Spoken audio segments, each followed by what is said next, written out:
No hay político muerto. Ellos estaban de parranda.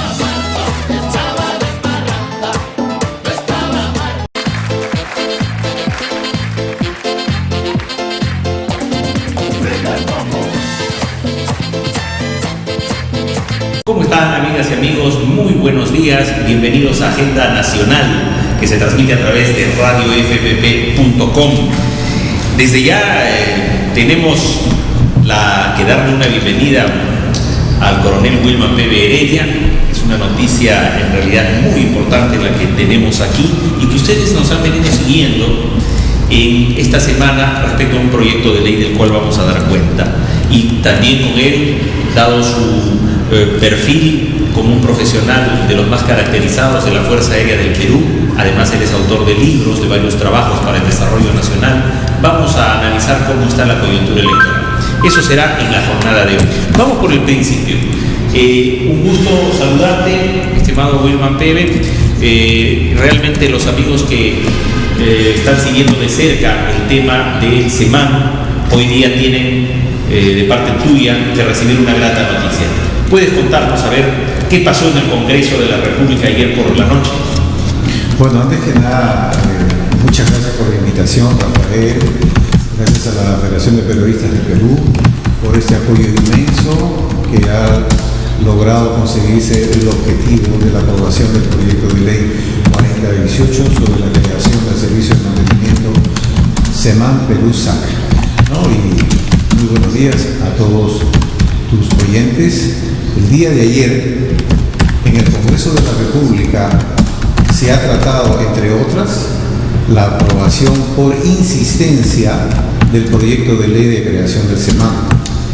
Esto se dio gracias a la participación de muchos congresistas, donde todos, sin problema alguno, todos consensuaron en que se debería y se debía de todas maneras insistir en el proyecto de ley que ya había sido aprobado por el Congreso de la República en marzo del presente año. Sin embargo, el Poder Ejecutivo, a través de recomendaciones del Ministerio de Economía y Finanzas, hicieron firmar al Presidente de la República y al Primer Ministro 5 observaciones, de las cuales han sido rebatidas contundentemente el día de ayer, porque no tenían razón de ser ni da al lugar esas observaciones.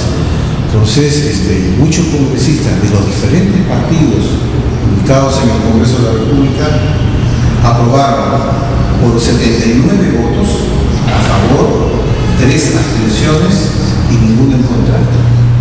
La insistencia de este proyecto de ley hoy debe ser ley una vez publicado en el Diario Electoral. Correcto. Un poco de historia, ya que estamos en una serie gloriosa historia como es la Federación de Periodistas de Perú, en un programa que ama mucho a la patria, y queremos dejar registro a través de YouTube, ya que también lo puede realizar en YouTube, y de las redes sociales de este acontecimiento.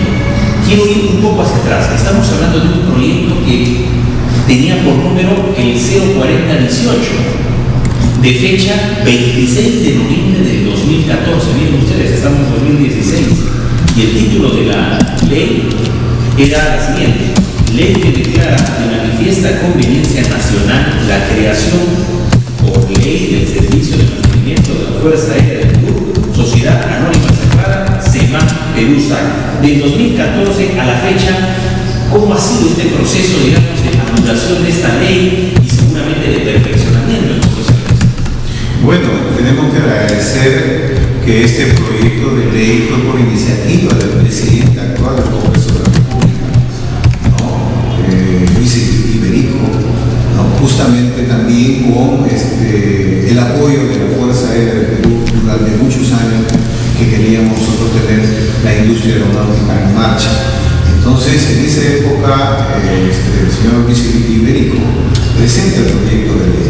Un proyecto de ley que pasa a las 2 comisiones.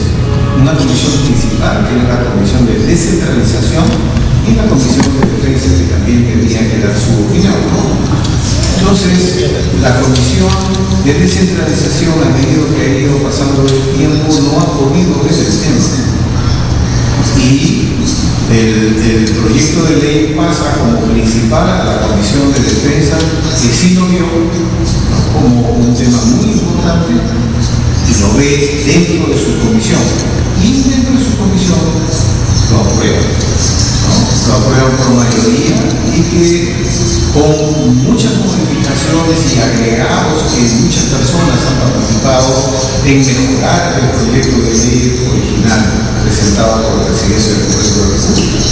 Entonces, esas modificaciones aún no completas, por decir, fueron modificadas todavía ya en pleno en este mes de marzo, que dieron los últimos detalles y retoques donde todos quedaron conformes y lo aprobaron. Ahora, dentro de esta historia, es importante, es verdad que hay ley de la República y por amplia mayoría comunicado que Wilman Pérez tendrá que publicarse y está perfectamente lista para su ejecución, pero es necesario tomar conocimiento en el comportamiento de las bancadas. Llegó en algún momento, y estamos hablando de casi 2 años, que alguna de las bancadas no estaba muy imbuida de esto, o algún grupo parlamentario, y quiénes son los que dan batalla dentro en el seno del Congreso por esto. ¿Qué congresistas, por ejemplo, participan activamente en la votación de ayer? Si nos puede dar esos alcances. Bueno, dentro de la Comisión de Defensa hubieron personajes importantes que defendieron esta posición de la creación del SEMAN Perusac, como por ejemplo el congresista Timbolea, como por ejemplo la congresista Cuculiza, como por ejemplo el congresista Mora, y como vemos son 3 diferentes partidos. Sin embargo, el partido oficialista prácticamente retiraron sus firmas. ¿Por disposición de quién? No sabemos, pero en principio lo aprobaron y luego retiraron sus firmas. Sin embargo, al retirarse las firmas, la mayoría continuó. Entonces prácticamente fue una gran mayoría de la Comisión de Defensa quien aprobó esto. Y lo mismo ocurrió en el Pleno del Congreso. En el Pleno del Congreso se aprobó el proyecto de ley. Cuando llega al Poder Ejecutivo, el Poder Ejecutivo a través de la PCM, el primer ministro, se lo pasa justamente al Ministerio de Economía y Finanzas, donde FONAFE, que es parte adscrita del Ministerio de Economía y Finanzas, observa a este proyecto de ley y hace firmar justamente al primer ministro y al presidente de la República 5 observaciones que han sido rebatidas prácticamente el día de ayer. Correcto. Ahora, en este primer bloque que estamos analizando esta noticia que se dio ayer en el Congreso, amigas y amigas, se aprobó el proyecto de ley. Recordamos que el día miércoles estuvimos aquí y donde tú levantaste las observaciones cuando íbamos planteando y viendo el documento, y vimos que esto se veía el día jueves en el Pleno, y realmente de una manera tan importante esto se aprueba anoche. Correcto. Eso es importante. Y tú te has bajado por esta norma porque tú estás comprometido con tu institución, tú has sido director, gerente del CELAC, que es el hermano del SEMAN. Sí, yo he sido gerente general de servicios de electrónica de la Fuerza de Perú, que prácticamente tiene el mismo nivel de mantenimiento, que es el mantenimiento mayor que se realiza a todo lo que significa electrónica, comunicaciones, aviónica, de las aeronaves y equipos de comunicaciones de toda la Fuerza de Perú. Dada esa experiencia, tú defendiste este proyecto de ley y eso es un hecho. Pero a veces los periodistas son técnicos y a veces hasta nos dicen aguafiestas, es una aguafiesta a veces en las instituciones. Pero yo te planteo esta pregunta. Sí. Se aprobó la ley, pero hemos visto muchos casos de leyes que se aprueban, pero duermen en el sueño de los justos y en el terreno práctico, real, no se dan sus virtudes. ¿Qué anticipas al respecto? Yo anticipo un futuro promisorio no solo para la Fuerza de Perú y el SEMAN propiamente dicho, sino para todo el país. ¿Por qué? Porque simplemente el servicio de mantenimiento tiene 82 años de vida, trabaja como empresa prácticamente de su creación. En principio empieza para hacer el mantenimiento de las aeronaves de nuestras Fuerzas Armadas. Primero empieza con la Fuerza Aérea, luego helicópteros del ejército, la marina, la policía, y luego a partir del año 1988 ya realiza mantenimiento de aeronaves civiles con autorizaciones desde el Ministerio de Transporte y Comunicaciones a través de la Dirección General de Aeronáutica Civil. Licencias que se le otorgan y licencias también de la FAA, que es prácticamente un organismo a nivel internacional con sede en los Estados Unidos, que le permite justamente realizar este tipo de mantenimiento. Asimismo, le dan autorizaciones y controles de calidad que, por ejemplo, tenemos el ISO 9000, el ISO 9100 y otros licencias que le permiten realizar este tipo de trabajos.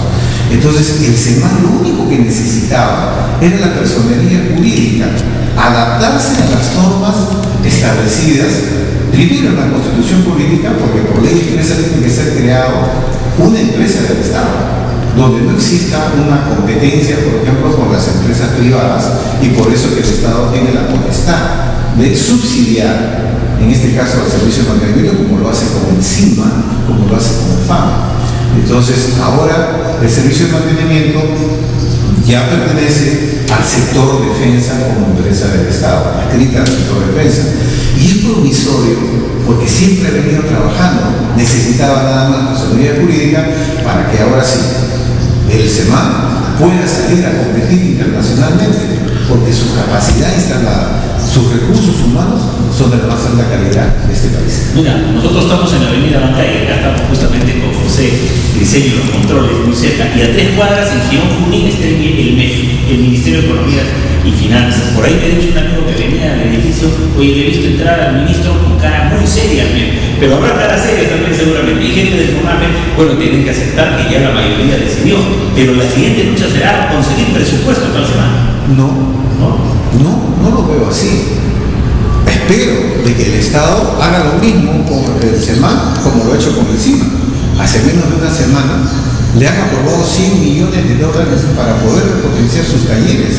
Y estamos viendo el éxito que está teniendo la industria de la Marina de Guerra del Perú, a cual felicito enormemente y me siento muy orgulloso de ellos. Entonces, lo mismo debería pasar con la Fuerza Aérea de Perú. ¿Por qué el Ministerio de Economía y Finanzas tiene que oponerse al desarrollo de la industria aeronáutica en este país a través, demostrado, con estas observaciones que le hace al proyecto de ley? No vaya a ser que suceda, y que felizmente, gracias a Dios, ya no va a suceder, pero sucedió con Indaer Perú. Indaer Perú prácticamente lo liquidaron. ¿Quién lo liquida? FONAFE. FONAFE y Ministerio de Economía y Finanzas lo liquida el año 2010, después de dejarlo morir lentamente desde el año 2008, no dándole presupuesto para que no pueda salir. En el caso del SEMAN no va a ocurrir así, porque el SEMAN tiene un presupuesto del Estado y ahora con esta ley va a ser subsidiado por el Estado normalmente con su presupuesto. Sin embargo, el SEMAN viene trabajando autosostenidamente. Existen recursos directamente recaudados por el propio SEMAN, así que no tiene necesidad, pero sin embargo, en buena hora debe venir una inyección del Estado para poder salir mucho más rápido de lo que está. Alguna autocrítica, seguramente por ahí hay malas lenguas siempre, y dirán, oye, pero mira, ¿cómo podemos darle esta ley? Habría dicho algún nacionalista de repente, ¿no? Y aquellos incluso retiraron su firma del proyecto, pero alguno podría haber dicho, miren, ha habido casos dentro de la FAP donde incluso murió un oficial de un disparo, o ha habido robo de partes de los aviones. Alguna autocrítica, ¿qué hacer frente a veces a esos casos que seguro me adelanto yo en mi opinión, aislados? Bueno, de todas maneras nadie puede decir, yo pongo la mano al fuego de que no vaya a pasar absolutamente nada como el tipo de desgracias que acabas de mencionar. Eso está fuera de lo que estamos hablando en este momento, la creación del servicio de mantenimiento. Cosas de accidentes, incidentes que pueden suceder, lógicamente, pero para eso existen personas muy capacitadas que tienen cursos, son coaching en todo lo que significa seguridad y salud de la empresa misma. Entonces, ellos, como una empresa cualquiera de la empresa privada, tienen, por ejemplo, señalizado todos los sectores que pueden ser peligrosos para un incidente, señalizaciones, escaleras automáticas, cuidado del personal, zapatos con punta de acero, lentes para trabajar, equipos con protección, muchas cosas de ese estilo están modernizados también en el servicio de mantenimiento. Por eso que yo creo que minimizo los riesgos que pueda tener el servicio de mantenimiento. Solo un dato más, ya que estamos acá viendo la noticia por todos sus ángulos.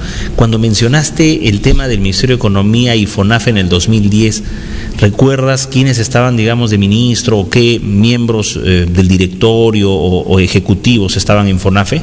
Sí, yo recuerdo de que en el año 2007, en el gobierno del doctor Alan García, prácticamente por recomendación del Ministerio de Economía y Finanzas y FONAFE, se emite un decreto supremo de disolución y liquidación de INDAER. En ese momento el ministro era el señor Carranza. Luis Carranza. Pero posteriormente, por recomendación del Ministerio de Defensa, prácticamente se absuelve este decreto supremo y lo levantan en el año 2008, vuelta otra vez, INDAER Perú. Pero no le dan presupuesto, no realiza trabajos operativamente ni funcionalmente y lo dejan morir prácticamente hasta el año 2010, donde definitivamente también en el gobierno del doctor Alan García, el ministro, en este caso el ingeniero o economista Benavides, es el que dictamina la partida de función de INDAER Perú. Bien, esos son los personajes, esas son las noticias y es bueno revisar la historia. Estamos a segundos de nuestro primer bloque y anuncio ya que con Wilman P. Heredia, él tiene varios trabajos sobre desarrollo nacional, es un máster, ha hecho maestrías en el extranjero. Vamos a analizar la coyuntura electoral y también qué proponen estos candidatos y en perspectiva cómo podemos reconstruir el país, porque eso es lo que está ocurriendo hoy en día. Se necesita reconstruir el país. Vemos cómo las instituciones pasan por muchos problemas. ¿Y qué pasa con nuestra democracia representativa? Regresamos con eso en Agenda Nacional.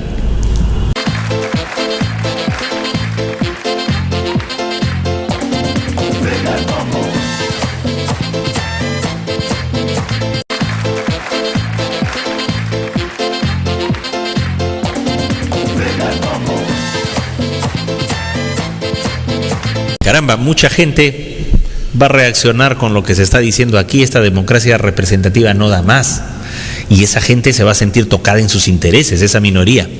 Pero planteemos las alternativas a la realidad que nos has descrito. Bueno, sencillamente he demostrado con un razonamiento lógico y sentido común que no hay resultados para nuestro país con este modelo, con este sistema político. Yo propongo una nueva forma, un nuevo tipo de democracia, sin extremismos, que son factibles de realizar en paz, con tranquilidad, y se puede realizar en estas elecciones que puedan venir. El año 2021, justamente conmemorando los 200 años de la independencia republicana de esta democracia representativa. Pero sería oportuno, de repente, iniciar un gobierno de transición con esta alternativa que pienso que podría dar solución a mediano y largo plazo a nuestro país. Ahora, una tingencia ahí, porque ha habido, mira, firmas de todo. Hace poco nomás para las elecciones, firma del Pacto Ético Electoral, como ya es costumbre. Hace poco, el 2014, se firmó un compromiso por el Perú entre un grupo de líderes políticos y religiosos. Ha habido el Acuerdo Nacional y ha habido tantas firmas y nada de eso nos ha llevado a buen puerto. Es que justamente aquí viene el problema del presidencialismo, el problema de la estructura orgánica del Estado, porque el Estado es la persona jurídica de la nación.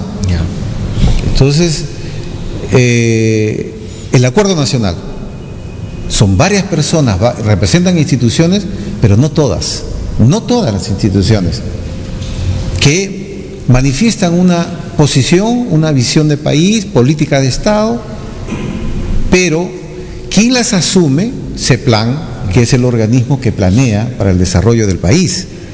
Pero CEPLAN, ¿a quién pertenece? Pertenece a la PCM.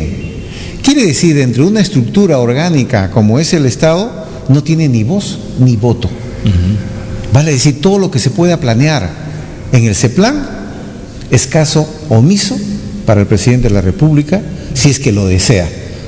Porque tiene tanto poder el presidente de la República que si quiere lo toma o no lo toma en cuenta. Claro. Por eso que los planes de gobierno que nos ofertan los diferentes candidatos son de 5 años.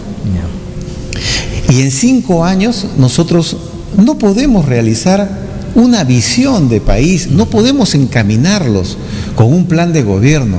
Y me pregunto, ¿cuál es el plan de Estado? Claro.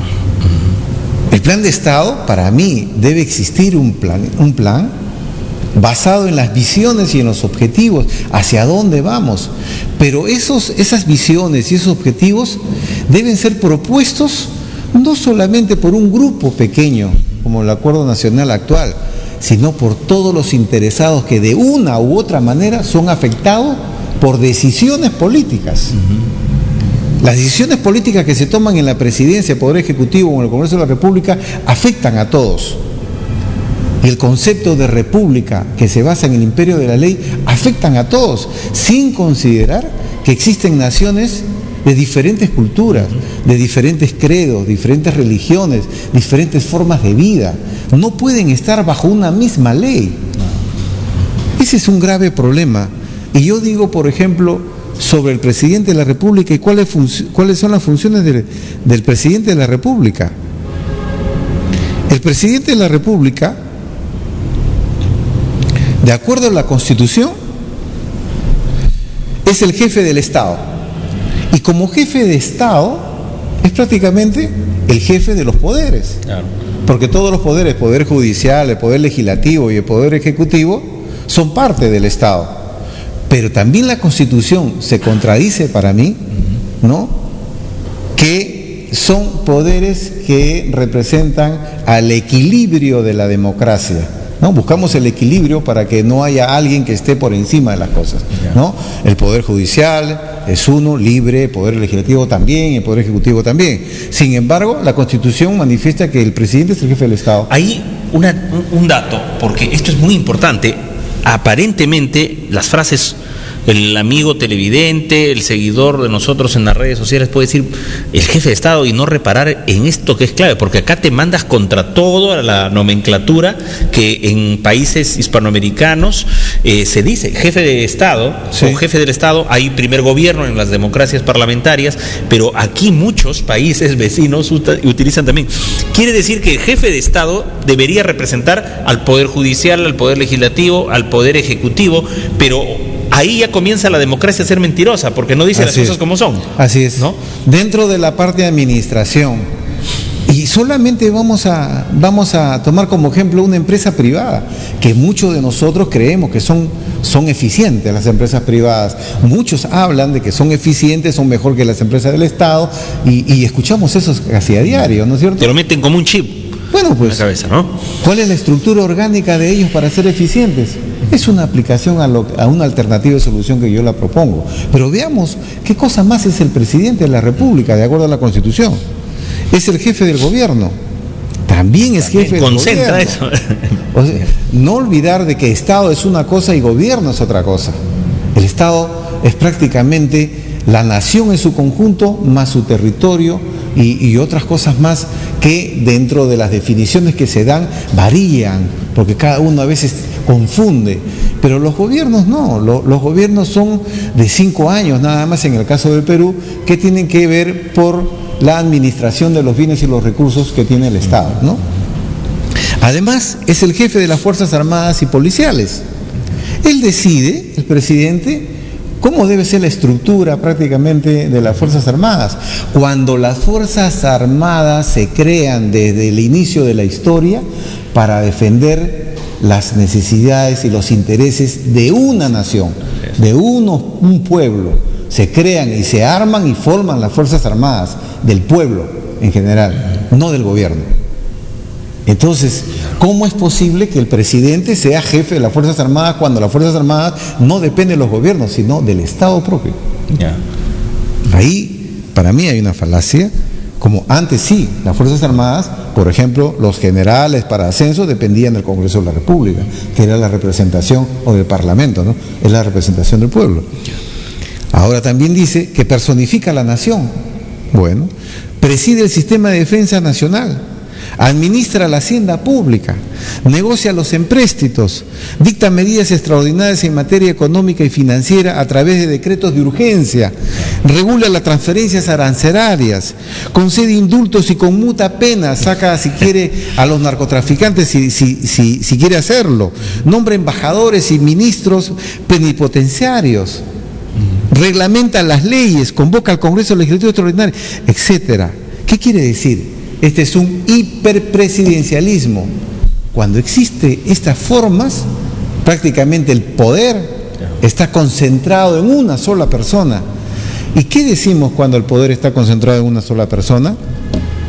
En este país, como en otros, la fuente de la corrupción está en la concentración del poder. Correcto. Esta es una premisa muy interesante. Esto entonces tú vas visualizando que tiene que romperse esta estructura del Estado, pero eso implica la Constitución. ¿Qué hacer con esta Constitución? Cuando vemos que algunos se escarapelan y algunos se erizan cuando dicen vamos a reformar la Constitución, y esta es un tabique muy difícil que saltar. ¿Qué hacer frente a esta Constitución para ir haciendo e introduciendo estos cambios? Yo creo que en su momento se tendrá que ver no con una asamblea constituyente, sino con cambios de algunos artículos de la Constitución Política del Estado actual, que es lo que hay que hacer de todas maneras, y no solamente en este caso, sino con la propuesta de que el poder concentrado en una sola persona o en un grupo de personas trae por lógica y como consecuencia la corrupción, la alta corrupción. Porque nosotros lo que tenemos que analizar es, con una alternativa de solución, cuáles son las ventajas que obtiene. No solamente debemos criticar lo que tenemos, sino la alternativa de solución, ¿qué nos va a dar? A la larga nos va a dar que la corrupción que existe actualmente en el Perú se va a minimizar hasta su máxima expresión, cuando ese poder sea distribuido en una totalidad de representación a nivel nacional. Si tendrías que denominar a este conjunto, a este marco teórico que estás desarrollando y que estás explicando en calidad de primicia aquí, y que vas a seguir seguramente evaluándolo, repasándolo, si es que hay una democracia representativa en crisis actualmente, si no están totalmente representados los grupos aguajún, todas las etnias, nuestras plurinacionalidades que tenemos, los aymaras, etcétera, ¿qué nombre le darías a la nueva democracia, la que propondrías? Bueno, es un nombre que yo no lo estoy inventando. Hay democracia directa, hay democracia participativa, hay democracia elitista, hay democracia republicana, hay democracia liberal, hay democracia deliberativa y mixturas de ellas. La democracia se tiene que aplicar de acuerdo a la situación del país y de la nación. Nosotros tenemos que hacer un análisis primero de que tenemos varias naciones, tenemos que aceptarnos como somos, tenemos que aceptarnos que somos varias culturas, interculturalidad, pluriculturalidad, muchas etnias, muchos credos, muchas religiones, muchos idiomas en nuestro país, pero todos somos peruanos. No podemos decir entonces que tenemos una nación, una sola identidad como definición de nación. Debe tener la misma identidad, la misma cultura, la misma religión, costumbres, etcétera, etcétera. Entonces, nosotros tenemos que definir a la nación como un conjunto de naciones. Primero tenemos que ver que debe haber un conjunto de naciones, ¿no? Para tener la nación peruana, aceptarla.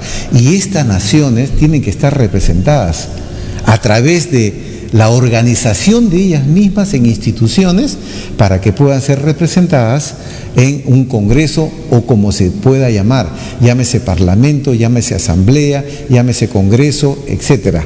La democracia en este caso tiene que ser una mixtura de la representativa actual más una democracia deliberativa.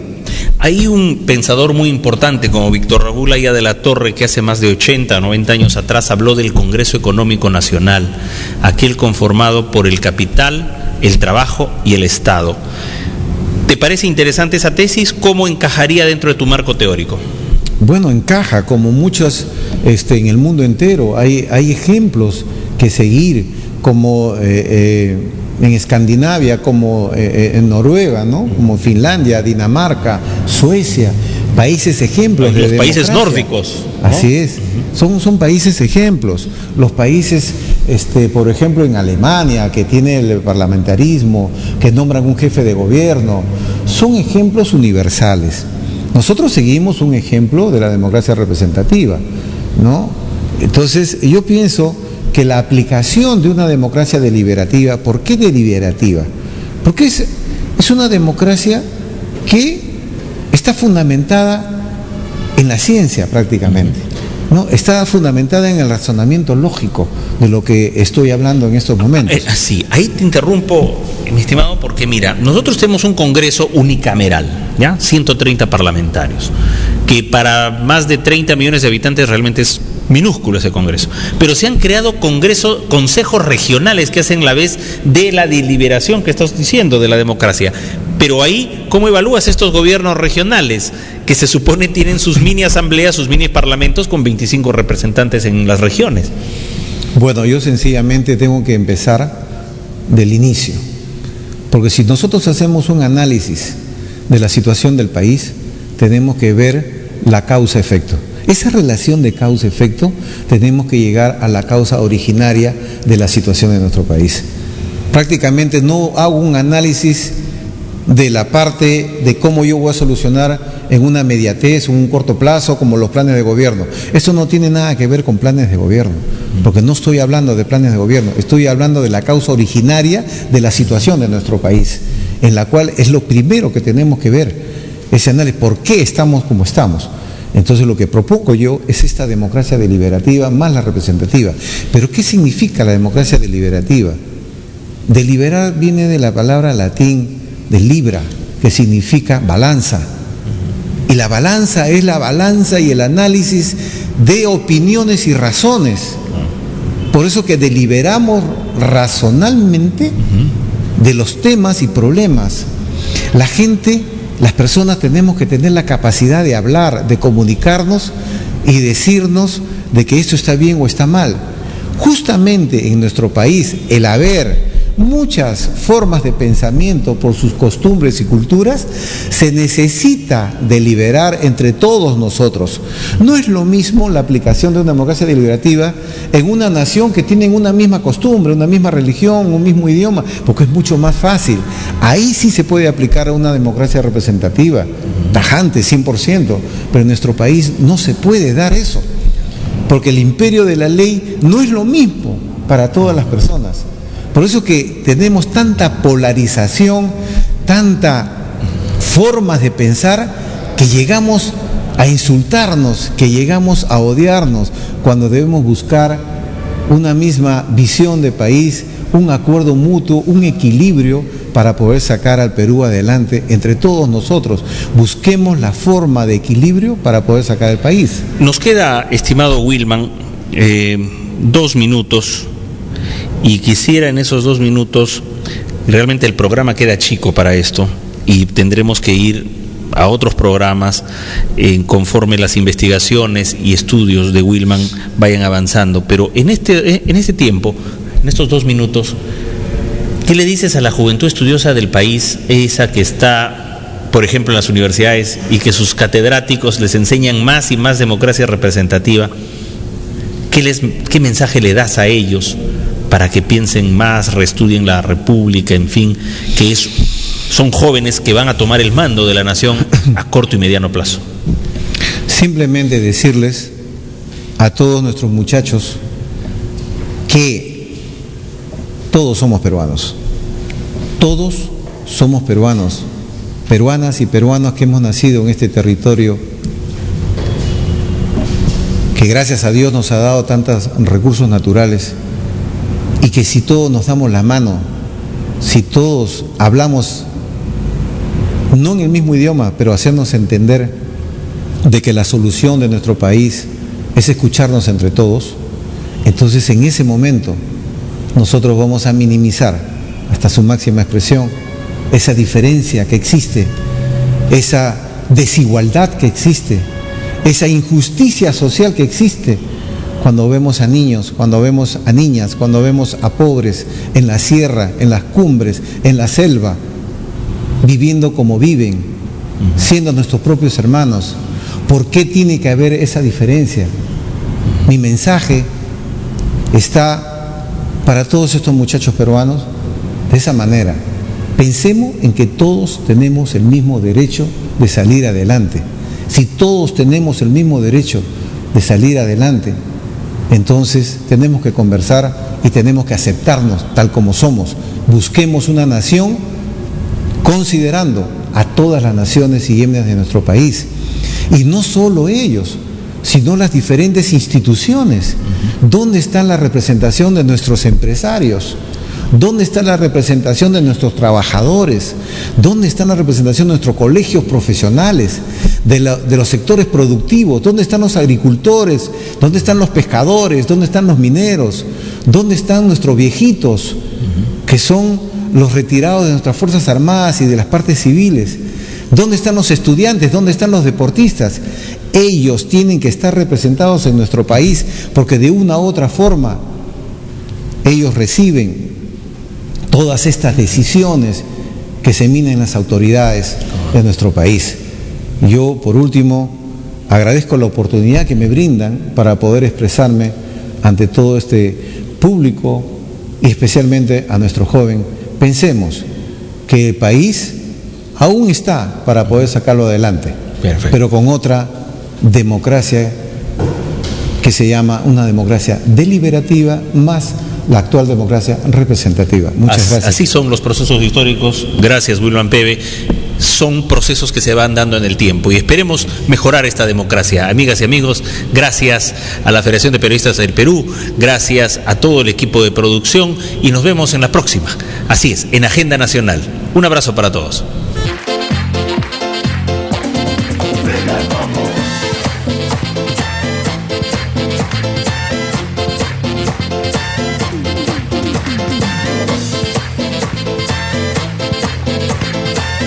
No hay político muerto. Ellos estaban de parranda.